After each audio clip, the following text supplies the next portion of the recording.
ಕೂಡ ಸತ್ಯದರ್ಶನ ಕಾರ್ಯಕ್ರಮಕ್ಕೆ ಸ್ವಾಗತವನ್ನ ಬಯಸ್ತಾ ಇದ್ದೇವೆ.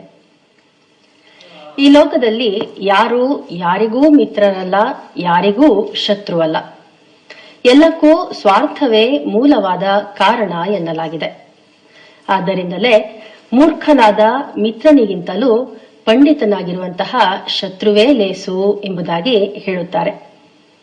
ಎಂದರೆ ಇದಕ್ಕೆ ಜ್ಞಾನವೇ ಆಧಾರ ಎಂಬುದನ್ನ ನಾವಿಲ್ಲಿ ಗಮನಿಸಬಹುದಾಗಿದೆ. ಆದ್ದರಿಂದ ನಾವು ಕೂಡ ಜ್ಞಾನಿಗಳನ್ನ ಆಶ್ರಯಿಸೋಣ ಅಂತ ಹೇಳ್ತಾ ಇಂದಿನ ಸಂಚಿಕೆಯನ್ನ ಪ್ರಾರಂಭಿಸೋಣ. ಕಾರ್ಯಕ್ರಮಕ್ಕೆ ಆಗಮಿಸಿರುವಂತಹ ಪಂಡಿತರಾದ ವಿದ್ವಾಂಸರಾದ ಡಾಕ್ಟರ್ ಪಾವಗಡ ಪ್ರಕಾಶ್ ರಾವ್ ಅವರನ್ನ ನಾವೀಗ ಸ್ವಾಗತಿಸೋಣ. ಗುರುಗಳೇ ನಮಸ್ಕಾರ. ಸತ್ಯದರ್ಶನ ಕಾರ್ಯಕ್ರಮಕ್ಕೆ ತಮಗೆ ಆತ್ಮೀಯವಾದಂತಹ ಸ್ವಾಗತ. ವಿಘ್ನರಾಜ ವಿಶುದ್ಧವಾಣಿ ವಿಶಿಷ್ಟ ವಿಷ್ಣು ವಿಶೇಷ ಶಂಕರ ವಾಯು ಜಲ ಗಗನ ಅನಲ ಅಣು ಓಂಕಾರ ಬ್ರಹ್ಮಾಂಡ ಆದಿ ಮಧ್ಯ ಹಂತದ ವ್ಯಾಪ್ತಕ್ಕೆ ಸಚ್ಚಿತ್ ಆನಂದ ಆತ್ಮಜ್ಞಾನಕ್ಕೆ ರೂಪು ನೂರರ ಶುದ್ಧ ಚೈತನ್ಯಕ್ಕೆ ನಮೋ ನಮಃ.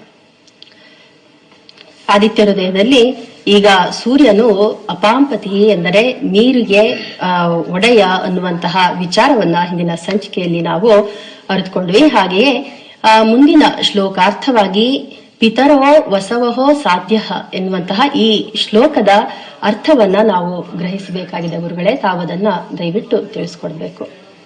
ಪಿತರಃ ವಸವಃ ಸಾಧ್ಯ ಯಶ್ವಿನೋ ಮರುತೋ ಮನುಃ. ಈ 5 ಪದಗಳಿದೆ ಇದರೊಳಗೆ.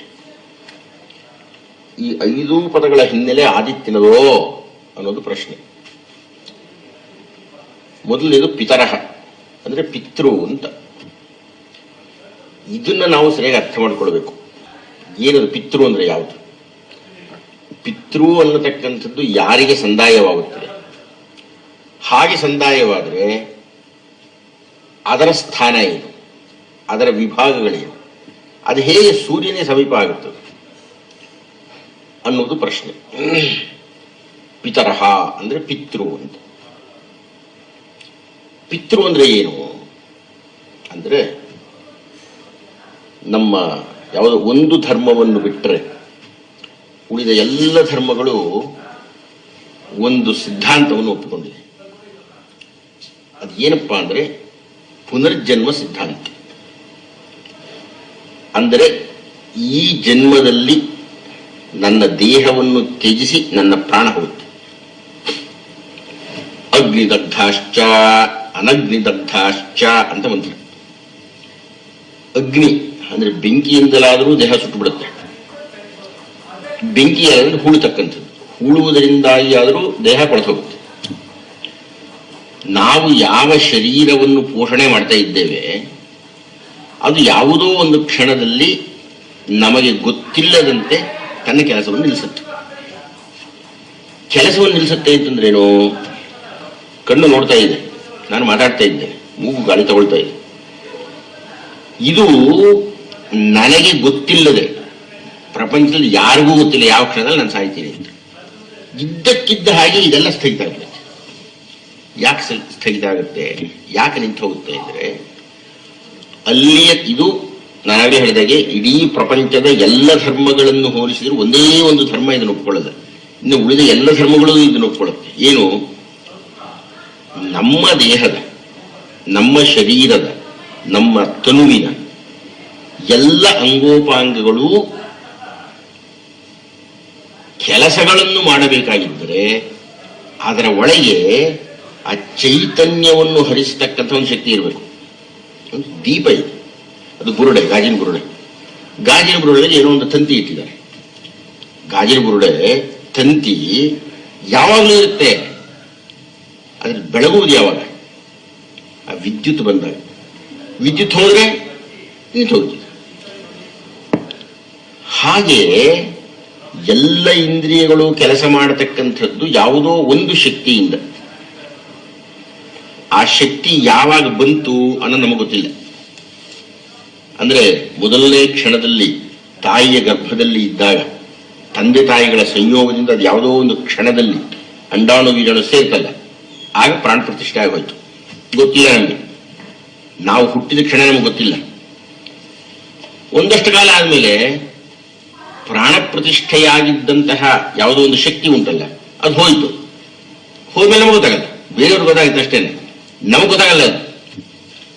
ಅಂದರೆ ಪರಮಸತ್ಯವಾದ ವಿಷಯ ಏನು ಅಂದರೆ, ನಾವು ಕಣ್ಣಿಂದ ನೋಡಲಾಗದ, ಸಾಕ್ಷಿಯನ್ನು ಕೊಡಲಾಗದ ಯಾವುದೋ ಒಂದು ದಿವ್ಯವಾಗಿರತಕ್ಕಂತಹ ಶಕ್ತಿ ಪ್ರತಿಯೊಂದು ಪ್ರಾಣಿಯ ದೇಹದ ಒಳಗೂ ಇದೆ.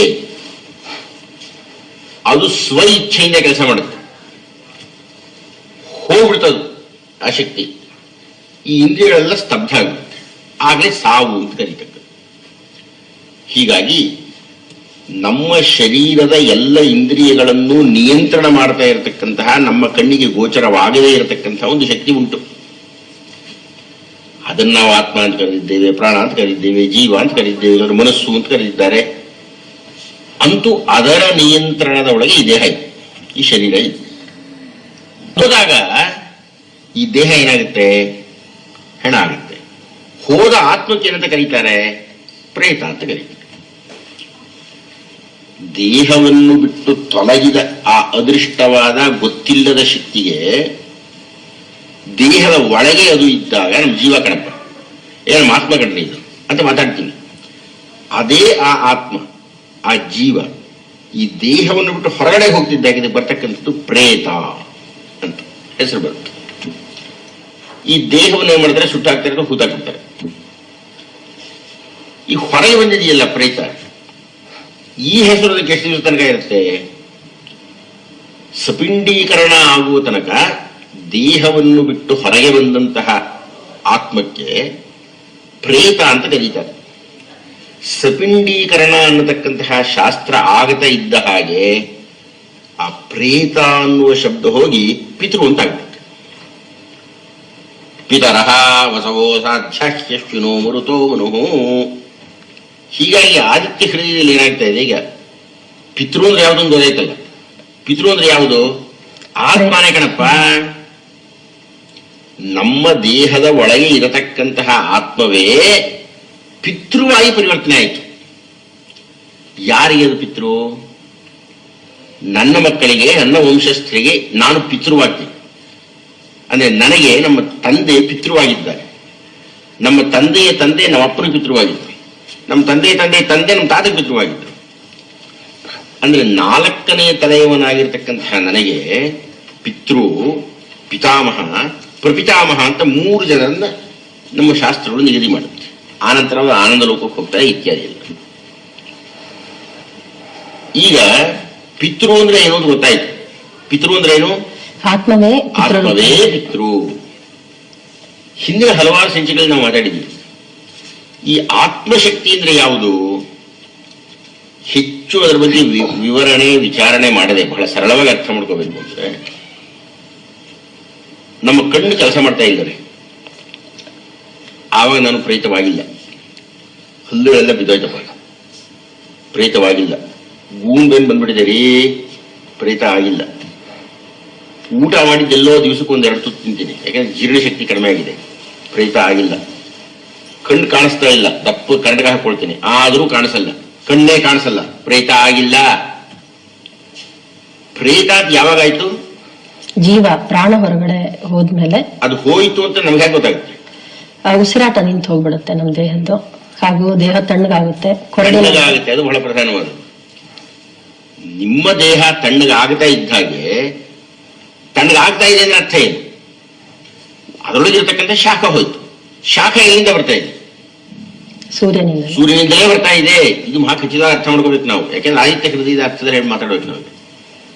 ಪಿತರಹ ಅಂದ್ರೆ ಪ್ರೇತ ಸ್ವರೂಪ ಹೋಗಿ ಪಿತೃ ಅಂತ ಆಗುತ್ತಲ್ಲ ಆತ್ಮ. ಪಿತೃ ಅಂತ ಆತ್ಮಕ್ಕೆ ಬದಲಾವಣೆ ಆಗಬೇಕಾಗಿದ್ರೆ ಯಾವಾಗ? ಸೂರ್ಯನ ಗೈರು ಹಾಜರಿಯಲ್ಲಿ ಆಗುತ್ತೆ. ಆದರೆ ದೇಹದಲ್ಲಿ ಇರತಕ್ಕಂತಹ ಶಾಖ ಸಂಪೂರ್ಣವಾಗಿ ಲಯವಾಗಿ ಬಿಡ್ತು ಅಂದ್ರೆ ಸೂರ್ಯನ ಗೈರು ಹಾಜರಾಗೋಯ್ತಪ್ಪ. ಯಾವಾಗ ಸೂರ್ಯನ ಗೈರು ಹಾಜರಿ ನನ್ನ ದೇಹದಲ್ಲಿ ಆಗ್ತಾ ಇದೆಯೋ ಆಗ ನನ್ನ ದೇಹ ನಿಷ್ಕ್ರಿಯೆ. ಆಗ ನನಗೂ ಈ ಪ್ರಪಂಚಕ್ಕೂ ಇರತಕ್ಕಂಥ ನಂಟಿಲ್ಲ. ಯಾವಾಗ ಸೂರ್ಯಶಕ್ತಿ ನನ್ನಿಂದ ಬಿಡ್ತೋ ಅಲ್ಲಿ ತನಕ ತುಂಬಾ ಪ್ರೀತಿ ಮಾಡ್ತಾ ಇದ್ದಂಥ ತಮ್ಮನೋ ಹೆಂಡತಿನೋ ಮಕ್ಕಳು ಅವರೆಲ್ಲ ತಕ್ಷಣ ಸುಟ್ಟಾಕ್ತಾರೆ, ಕೂತಾಕ್ಬಿಡ್ತಾರೆ. ಯಾಕೆ? ಸೂರ್ಯನ ಸಂಪರ್ಕ ಇಲ್ಲ ರೀ. ಅಲ್ಲಿಗೇನು ಬಂದ್ವಿ ನಾವೀಗ? ಪಿತೃ ಅನ್ನತಕ್ಕಂಥದ್ದರ ಅವಸ್ಥೆ ಯಾವಾಗಪ್ಪ ಅಂದ್ರೆ ಸೂರ್ಯನ ಗೈರು ಹಾಜರಿ. ಪಿತರಹ ಪ್ರೇತವೇ, ಯಾವುದು ಪ್ರೇತ ಅಂದ್ರೆ ಅದು ಸೂರ್ಯ ಶಕ್ತಿ. ಹೀಗಾಗಿ ಪಿತರಹ ವಸವೋ ಸಾಧ್ಯ ಹ್ಯಶ್ವಿನೋ ಮರುತೋ ಮನುಹೋ ಅನ್ನತಕ್ಕಂಥ ಶ್ಲೋಕದ 2ನೇ ಸಾಲಿನ ಪ್ರಾರಂಭ ಏನ್ ಹೇಳ್ತಾ ಇದೆ ಅಂದ್ರೆ ಪಿತೃದೇವತೆ ಅನ್ನುವುದು ಆಗಬೇಕಾಗಿದ್ದರೆ ಸೂರ್ಯ ಶಕ್ತಿ ಎನ್ನುವುದು ನನ್ನಿಂದ ಬಿಡಬೇಕು. ಎಲ್ಲೋಯ್ತದು? ಪಿತೃ ಹತ್ರಕ್ಕೆ ಹೋಗಿದೆ ಈಗ. ಅಂದ್ರೆ ಆತ್ಮವನ್ನು ತಗೊಂಡು ಹೋಗ್ತಾ ಇದೆಯಲ್ಲ, ಯಾವತ್ತು ತಗೊಂಡು ಹೋಗ್ತಾ ಇದೆ? ಸೂರ್ಯ ತಗೊಂಡು ಹೋಗ್ತಾ ಇದ್ದಾನೆ. ಈ ಪಿತೃ ಅನ್ನತಕ್ಕಂಥದ್ದು ಎಲ್ಲಿ ಹೋಗುತ್ತೆ? ಅಥವಾ ಪಿತೃ ದೇವತೆಗಳು ಅಂತ ಕರೀತಾ ಇದ್ದೀವಲ್ಲ, ಅವ್ರು ಯಾರು? ಈ ಪಿತೃವಿನ ಆವಾಸ ಸ್ಥಾನ ಯಾವುದು? ಸೂರ್ಯನಿಂದ ಸ್ಥಾಪಿಸಲ್ಪಟ್ಟಂತಹ ಪ್ರಾಣವೊಂದು ಸೂರ್ಯ ಸೆಳೆಯುವಿಕೆಯಿಂದಾಗಿ ಎಲ್ಲಿ ಸ್ಥಾಪನೆಯಾಯಿತೋ ಆ ಪಾತ್ರವನ್ನು ಬಿಟ್ಟು ಹೋಗಿದೆ. ಸುಮ್ಮನೆ ಹೋಯ್ತಾ? ಸೂರ್ಯ ಶಕ್ತಿಯನ್ನು ತನ್ನೊಡನೆ ತೆಗೆದುಕೊಂಡು ಹೋಗಿದೆ. ಹೀಗಾಗಿ ಸೂರ್ಯ ಶಕ್ತಿ ನನ್ನಲ್ಲಿ ಗೈರು ಹಾಜರಾದ್ರೆ ನಾನು ಹೆಣ ಆಗ್ಬಿಟ್ಟೆ. ಆ ಸೂರ್ಯ ಶಕ್ತಿಯ ಪ್ರೇತ ಜೊತೆ ಹೋಗ್ತಾ ಇದೆ. ಎಲ್ಲಿ ಹೋಗ್ತಾ ಇದೆ? ಎಲ್ಲಿಗೆ ಹೋಗ್ತಾ ಇದೆ ಅಂದ್ರೆ 3 ಮಾರ್ಗಗಳನ್ನು ಹೇಳಿದ್ದಾರೆ.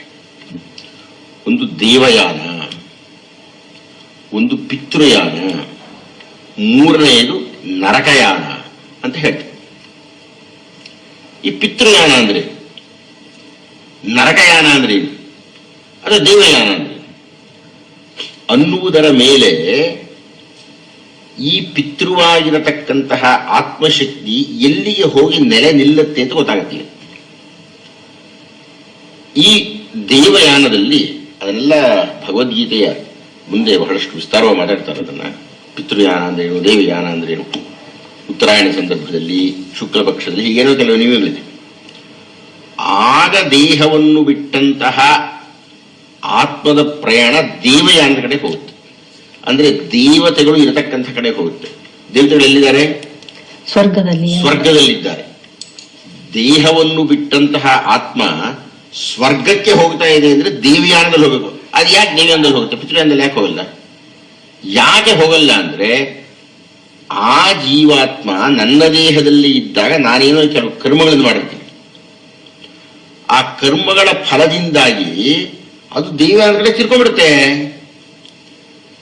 ಕೆಲವು ಕರ್ಮಗಳನ್ನು ಮಾಡಿದ್ರೆ ಪಿತೃಯಾನ ತಿರ್ಕೊಳ್ಳುತ್ತೆ, ಏನು ಮಾಡದೇ ಇದ್ರೆ ನರಕಯಾನ ತಿರ್ಕೊಳ್ಳುತ್ತೆ. ಈ 3ರಲ್ಲಿ ಏನು ವ್ಯತ್ಯಾಸ? ದೇವಯಾನದಲ್ಲಿ ಹೋಗತಕ್ಕಂಥವರು ಸ್ವರ್ಗಕ್ಕೆ ಹೋಗ್ತಾರೆ, ಪಿತೃಯಾನದಲ್ಲಿ ಹೋಗತಕ್ಕಂಥವರು ಪಿತೃ ದೇವತೆಯ ಹತ್ರಕ್ಕೆ ಹೋಗ್ತಾರೆ. ಪಿತೃಗಳಿಗೆ ದೇವ ಯಾರು? ಯಮಧರ್ಮರಾಯ. ಹೀಗಾಗಿ ಯಮನ ಆಸ್ಥಾನಕ್ಕೆ ಹೋಗ್ತಾರೆ ಪಿತೃಯಾನದಲ್ಲಿ ಹೋಗಿ. ದೈವಯಾನವೂ ಅಲ್ಲ ಪಿತೃಯಾನವೂ ಅಲ್ಲ ಅಂದ್ರೆ 3ರಲ್ಲಿ ನರಕಕ್ಕೆ ಹೋಗ್ತಾರೆ. ಗಮನಿಸಬೇಕಾದ್ದೇನು ಅಂದ್ರೆ ಯಮನ ಹತ್ತಿರಕ್ಕೆ ಹೋಗತಕ್ಕಂಥವರು ಪಾಪಿಗಳಲ್ಲ. ಯಮನ ಆಸ್ಥಾನ. ಧರ್ಮರಾಯನ ಹತ್ತಿರಕ್ಕೆ ನಾರದ ಬಂದ. ನಾರದನನ್ನ ಧರ್ಮರಾಯ ಕೇಳಿದ, ಅಪ್ಪ ನಮ್ಮ ಅಪ್ಪ ಎಲ್ಲಿದ್ದಾರೆ? ಪಾಂಡು ಮಹಾರಾಜ ಎಲ್ಲಿದ್ದಾರೆ? ಆತ ವರ್ಣನೆ ಮಾಡ್ತಾ ಬಂದ. ಬ್ರಹ್ಮಲೋಕ ಅಂದ್ರೇನು, ವಿಷ್ಣು ಲೋಕ ಅಂದ್ರೇನು, ಆ ಲೋಕ ಅಂದ್ರೇನು, ಈ ಲೋಕ ಅಂದ್ರೇನು ಎಲ್ಲ ಹೇಳ್ತಾ ಆ ಪುರುಹೂತ ಸವಯೋಪಾದಿ ಯಮನಾಸ್ಥಾನ ವಿಷಾದದಲ್ಲಿ ನಿಮ್ಮಯ್ಯ ನಿಹನಾಥನ ಸಮೀಪದಲ್ಲಿ ಅಂತ ಹೇಳ್ತಾರೆ. ಪುರುಹೂತ ಸಭೆಯೋಪಾದಿ, ಪುರುಹೂತ ಅಂದ್ರೆ ಸೂರ್ಯ, ಇಂದ್ರ ಅಂತ. ಪುರುಹೂತ ಸಭೆಯೋಪಾದಿ, ಇಂದ್ರನ ಸಭೆಯಷ್ಟು ಸೌಖ್ಯವನ್ನು ಹೊಂದಿರತಕ್ಕಂತಹ, ಇಂದ್ರನ ಸಭೆಯಲ್ಲಿ ಯಾವ ಯಾವ ಸವಲತ್ತುಗಳು ಸಿಗುತ್ತದೆಯೋ ಅದೆಲ್ಲ ಇರತಕ್ಕಂತಹ ಯಮಧರ್ಮರಾಯನಿಗೆ ಅತ್ಯಂತ ಸ್ನೇಹಿತನಾಗಿ ಅವನ ಜೊತೆಗೆ ನಗನಗ್ತಾ ಮಾತಾಡ್ತಾ ಇರಬಹುದು. ಆ ಪುರುಹೂತ ಸಭೆಯೋಪಾದಿ ಯಮನ ಆಸ್ಥಾನ. ಅಲ್ಲಿ ನಿಮ್ಮಯ್ಯ ನಿಹನು ವಿಷಾದದಲ್ಲಿ, ಅದು ಮಹಾ ಸುಖ ಕೊಡ್ತಾ ಇದ್ದೀರಿ, ಸಂತೋಷ ಕೊಡ್ತಾ ಇದೆ, ಬೇಕಾದ ಭೋಗಗಳೆಲ್ಲ ಕೊಡ್ತಾ ಇದೆ. ಅದು ಸ್ವರ್ಗ ಅಲ್ಲ. ಪಾಂಡು ಮಹಾರಾಜನಿಗೆ ಅನಿಸ್ತಾ ಇದೆ, ಅಯ್ಯೋ ನಾನು ಯಮನತ್ತು ಕೂತಿದ್ದೇನಲ್ಲಪ್ಪ, ನಾನು ಸ್ವರ್ಗಕ್ಕೆ ಹೋಗ್ಬೇಕಾಯ್ತು ಅಂತ ಮಾತಾಡ್ತಾ ಇದ್ದಾನೆ ಅಂತ ನಾರದ ಹೇಳಿದ. ಮುಂದಿನ ಕಥೆ ನೀವು ಬೇಡ. ಅಂದ್ರೆ ಯಮಲೋಕ ಅನ್ನತಕ್ಕಂಥದ್ದು ನರಕ ಅಲ್ಲ. ಯಮನ ಮನೆ ತುಂಬಾ ಚೆನ್ನಾಗಿರುತ್ತೆ. ಆದರೆ ಯಮ ತನ್ನ ಮನೆಯನ್ನು ಬಿಟ್ಟು ಶಿಕ್ಷೆ ಕೊಡಲಿಕ್ಕೆ ಬರ್ತಾನೆ. ಎಲ್ಲಿಗೆ ಬರ್ತಾನೆ? ನರಕಕ್ಕೆ ಬರ್ತಾನೆ. ಆ ನರಕ ಮಾರ್ಗದಲ್ಲಿ ಯಾವ ಯಾವ ಜೀವಗಳು ಹೋಗುತ್ತೋ ಅದು ನರಕಯಾನ. ಹೀಗಾಗಿ ದೇಹವನ್ನು ಬಿಟ್ಟಂತಹ ಆತ್ಮ ಪ್ರೇತವಾಗಿದ್ದದ್ದು ಪಿತೃವಾಗಿ 3 ದಾರಿಗಳಲ್ಲಿ ಹೋಗಬೇಕು. ಮೊದಲನೇದು ಸ್ವರ್ಗಕ್ಕೆ ಹೋಗೋದು, ಎರಡನೇದು ಪಿತೃಲೋಕಕ್ಕೆ ಹೋಗೋದು, ಮೂರನೇದು ನರಕಲೋಕಕ್ಕೆ ಹೋಗೋದು. ಯಾವ ಆಧಾರದ ಮೇಲೆ ಅಂದರೆ ಮುಂದಿನ ಸಂಖ್ಯೆಗೆ ಹೋಗೋಣ, ಜಾಸ್ತಿ ಆಗಿದ್ರೆ ಸರಿ. ಮುಂದಿನ ಸಂಚಿಕೆಯಲ್ಲಿ ಈ 3 ತಗೊಳ್ಳೋಣ. ಯಾವ ಕಾರಣದಿಂದ ಈ ದೇವಯಾನದಲ್ಲಿ ಹೋಗ್ತಾರೆ, ಯಾವ ಕಾರಣದಿಂದ ಪಿತೃಯಾನದಲ್ಲಿ ಹೋಗ್ತಾರೆ, ಯಾವ ಕಾರಣದಿಂದ ನರಕದಲ್ಲಿ ಹೋಗ್ತಾರೆ. ಇಲ್ಲಿ ಹೋದವರಿಗೆ ಏನ್ ಸ್ಥಿತಿ, ಇಲ್ಲಿ ಹೋದವರಿಗೆ ಏನ್ ಸ್ಥಿತಿ, ಇಲ್ಲಿ ಹೋದವರಿಗೆ ಏನ್ ಸ್ಥಿತಿ.